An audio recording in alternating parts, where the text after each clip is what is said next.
relazioni sono importanti, per questo stiamo cercando di costruire una rete tra più attori, sia del mondo della cooperazione, dell'associazionismo, anche coinvolgendo appunto il nostro pubblico, il cittadino consapevole che si informa e che ha piacere anche di venire direttamente in campo da noi a verificare come coltiviamo, cosa significa il biologico. Perché questa rete è importante perché dobbiamo riuscire a trovare un modo per riempire quegli spazi che si sono inevitabilmente creati a causa della crisi economica, la crisi dei valori, ci siamo sempre più allontanati l'un dall'altro, le città sono sempre più grandi ma sempre più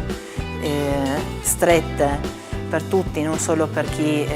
ha un disagio. È importante costruire nuove relazioni.